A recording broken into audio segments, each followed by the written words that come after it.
Our next speaker is Richard Nejat, and he gave a very nice talk to the Academy previously on the subject of guided surgical options for edentulous patients, and that'll be his subject today.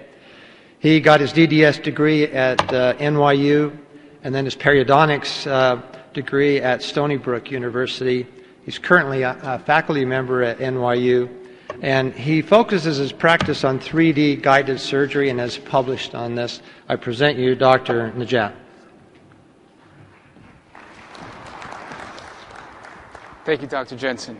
And I'd like to thank the organizing committee for inviting me to speak on this topic today.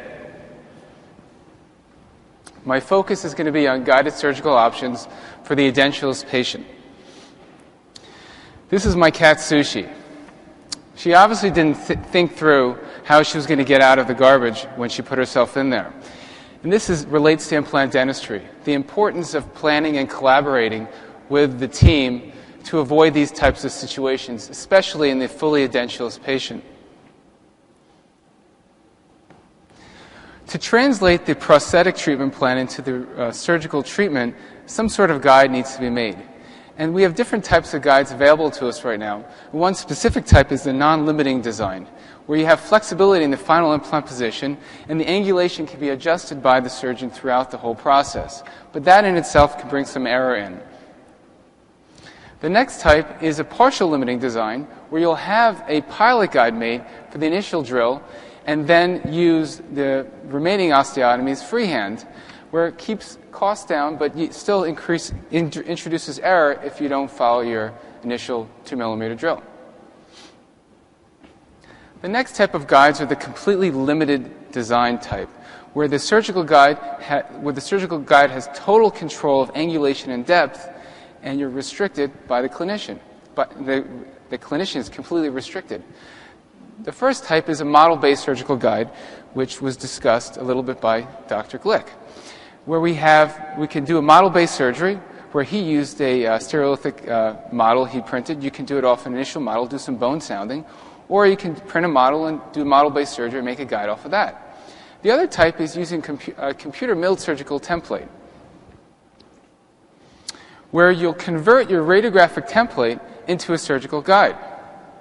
Each manufacturer has a specific fiducial marker that is incorporated to the radiographic template, which you see here. But this conversion can be quite labor-intensive.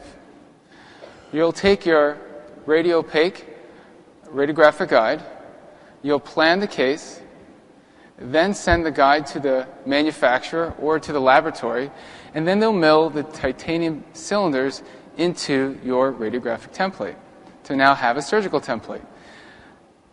Another way is using SLA and having a surgical template printed. What specifically you can do is a single guide or a dual guide option. So a single scan is where you scan the patient with a radiopaque appliance versus a dual scan, you're doing it with the patient's denture and scanning the denture by itself later on. With this type of approach, you're able to also incorporate a digitized stone model if there's some teeth remaining. That'll help you develop the emergence profile of your prosthesis. The other nice thing about this type of guide is the ability to have an automated process to print your guides via SLA or 3D printing. Where SLA, you're just printing a vat of acrylic with a laser and creating a three-dimensional object and then curing the titanium cylinders manually. Then we have guided surgical kits that allow us to do this whole process with one guide without having to take it off. So you have anchor pins, you have drill sleeves that match the drill, and you can actually place the implant through the guide. And then we have prosthetic kits that help us create master models so that after the surgery is completed, we can have a prefabricated provisional ready to go.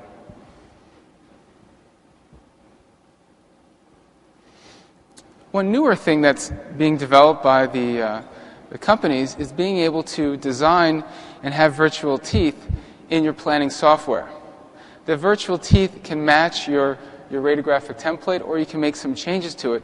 But even better, there's an introduction now of being able to design actually a CAD/CAM provisional from this virtual setup. So that information now will be sent to a milling machine where they'll be able to mill out a block of PMMA, which is a type of acrylic, into a provisional, which will be available at the time of surgery. So you'll get back a surgical guide and you'll get back your provisional, which are both being developed via CAD/CAM technology.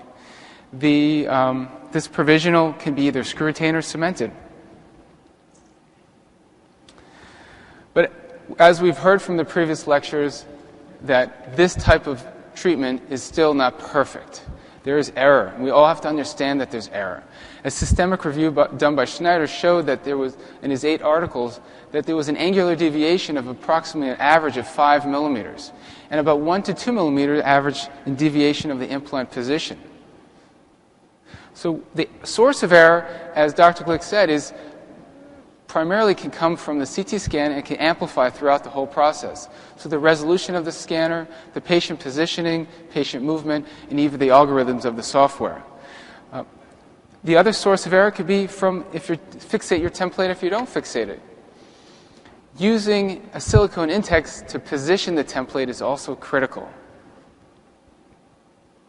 And the locations of the anchor pins, of making sure the anchor pins are positioned as far distally as possible to the most distal implant, and having 2 in the anterior to help stabilize the guide to avoid any bending of the template.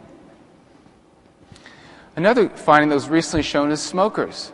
The thickness of the mucosa on the smokers is going to be at least 1 millimeter or 2 more than a non-smoker, which can be seen here on these 2 images. Our length of our implants also. Hesse showed when you have a longer implant, greater than 11 millimeters, you have a higher apical deviation versus a shorter implants. This really brings into the rationale of tapping implant sites greater than 11 millimeters when you're going to be doing these guided surgery. Stumple showed the importance of this template margin and showed that there was some issues with these templates coming back from the printers. What he saw is that the occlusal surface and the tissue surfaces weren't always matching. There was some inconsistency. And what the error there is not necessarily from the printer, it's really from the scanner understanding and calibrating where this acrylic material should end. So ultimately, it's done manually through the software, creating a threshold. And this manual process introduces error. So the importance of using a calibration disc to help reduce that error is critical. So planning software one of the manufacturers developed this disc that helps us understand and calibrate our specific scanner's ISO value for the same material we use for our radiographic templates. An alternative option is to take the radiographic template and to optically scan it, as Dr. Glick showed, and overlay that onto our software. Now here's a nice example of the clinical relevance of this disc, this calibration disc. To the left is the actual radiographic template. To the right is the one that was calibrated, and the middle one was not calibrated. And you'll see that in some specific areas, you'll see some error with the software not being able to capture and get the proper surface of the CAD file here. So what are the guided surgical options we have for the edentulous patient? Ultimately, most of our edentulous patients are going to have healed sites. And you can do a tissue or bone-supported guide. But in some cases where the patient still has some teeth, you may use some of these teeth to help support the guide. But with a lot of patients that coming forward, we'll see that they've been avoiding going into a denture, and they have non-healed sites. They still have their teeth in their mouth, and this guided option, we want to be able to use it.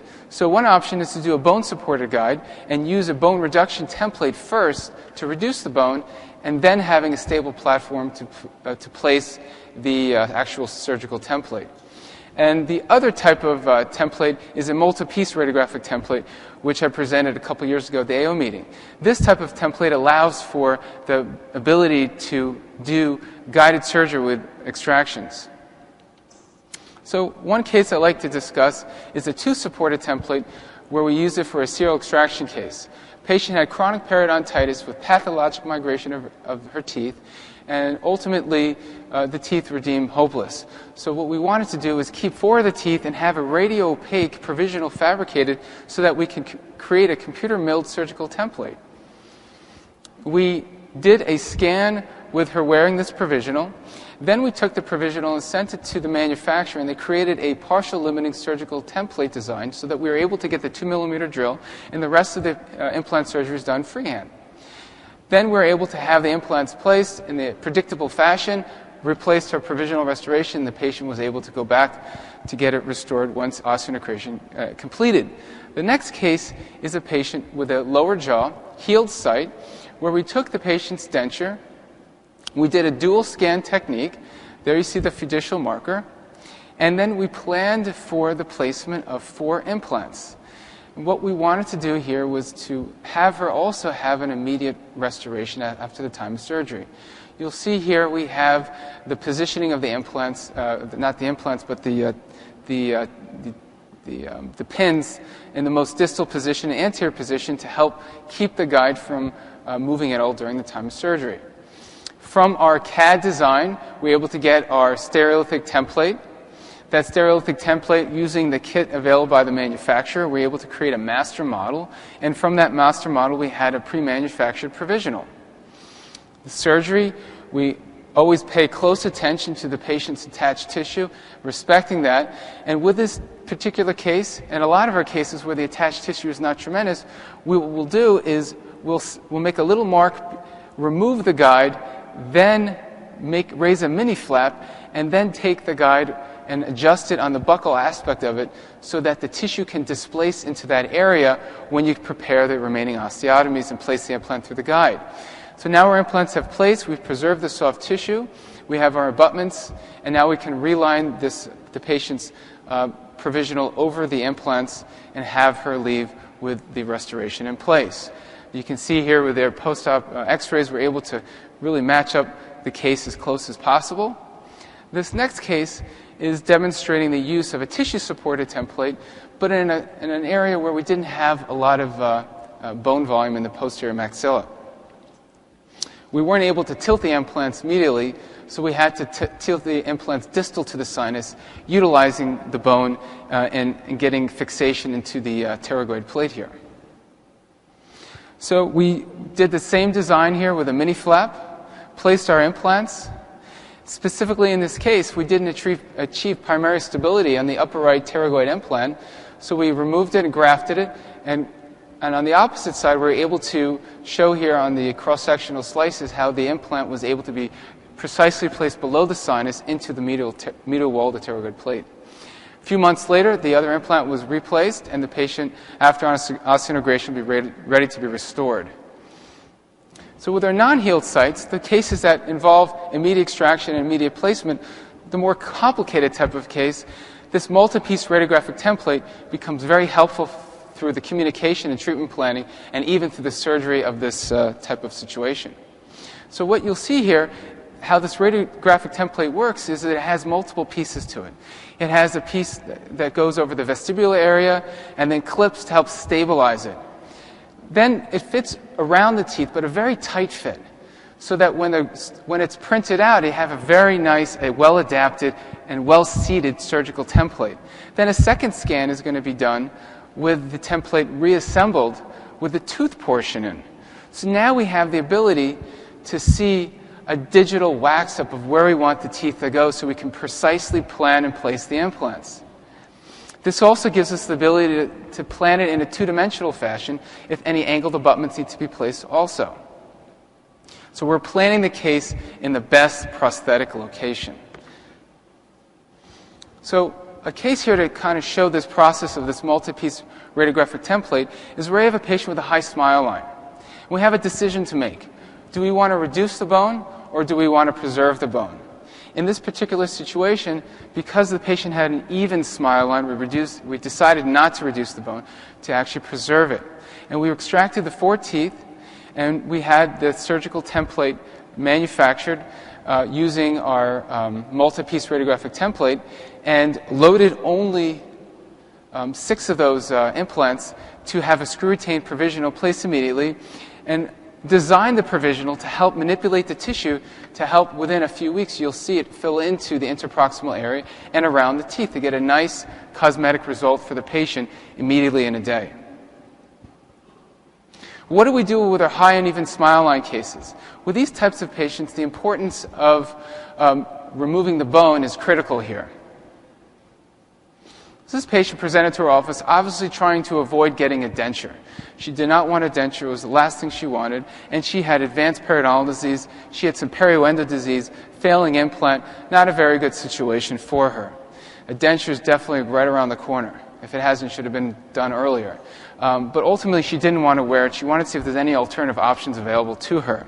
So through our treatment planning process here, we can see that there's obviously some aesthetic issues, but more importantly, there's some soft tissue defects that we can see here when we superimpose her intraoral photos to her smile. And you'll see here there's a deficiency on both sides because of the disease and a severe amount of alveolar bone loss. So this is her picture 20 years ago.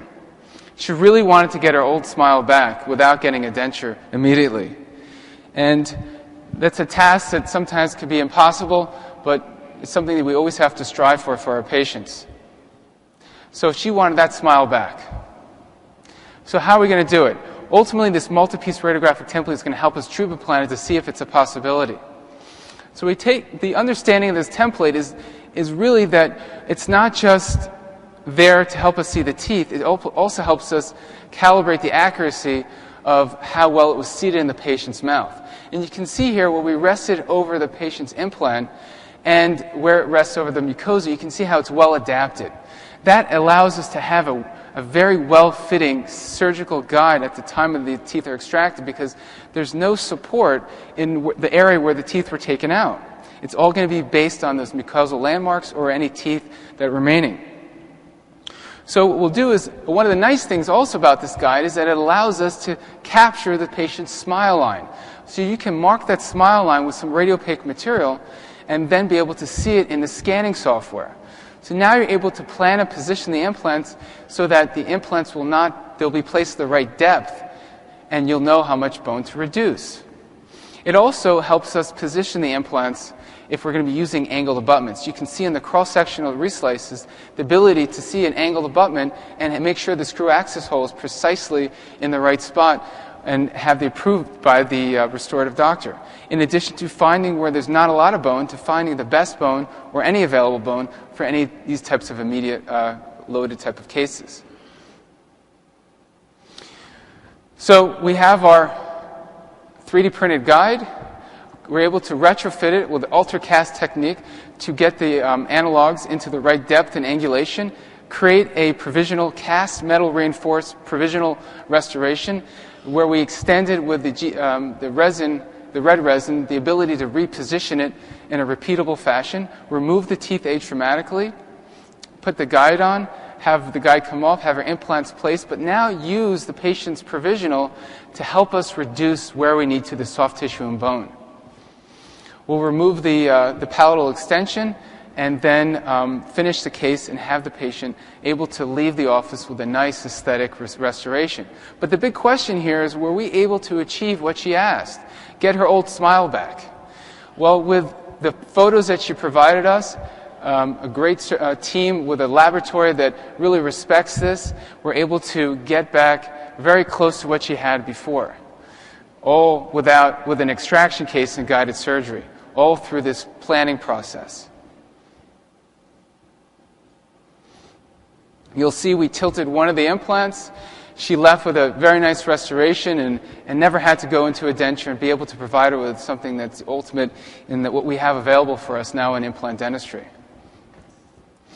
So we have another type of patient who has an upper denture and a lower partial denture and obviously a lower bridge is going south. And quite mobile, and she's not interested in getting a denture. She wants a fixed restoration also.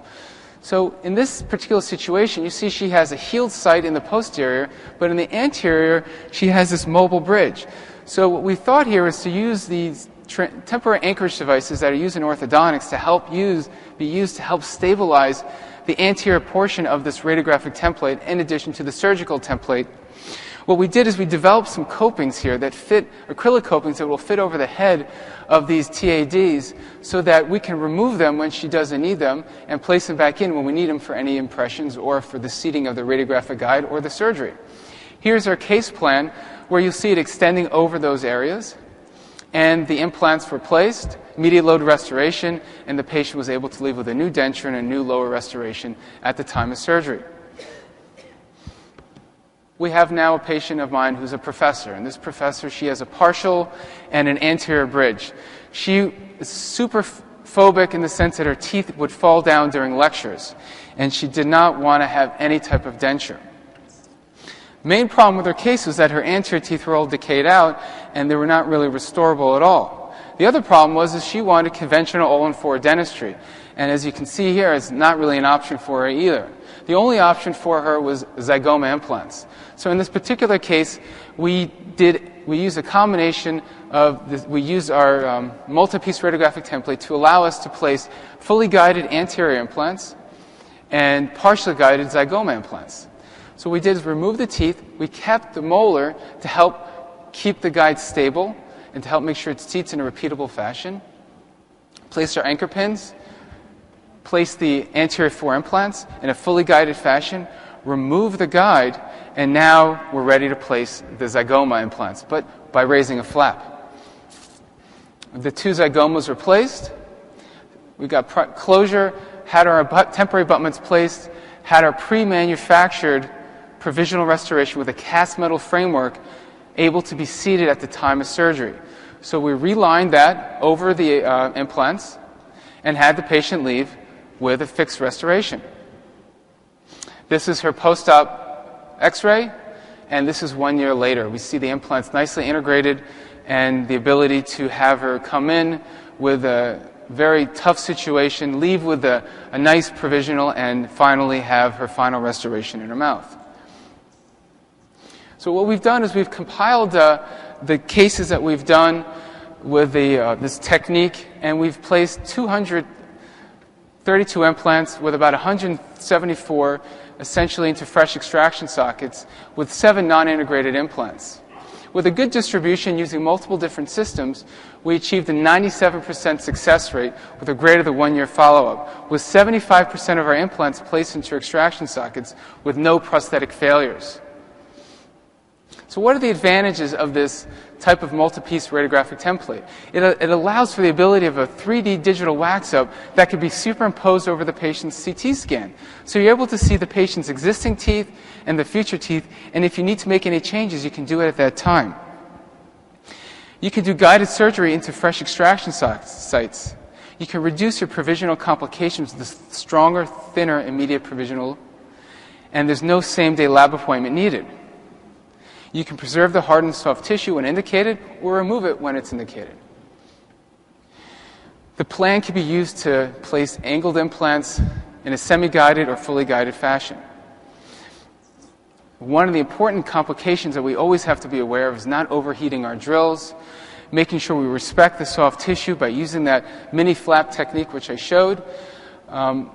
By doing that, you also can help reduce not having any attached tissue around their implants and making sure that we don't misalign the placement of the surgical template. Make sure it's seated in a repeatable fashion. We also have to verify our patients before we even start this process that they can open their mouth enough to fit the armamentarium necessary to do these types of cases, and that also not to put so much tension on the actual temporary cylinders when you're placing the guide or the drill through the guide sleeves.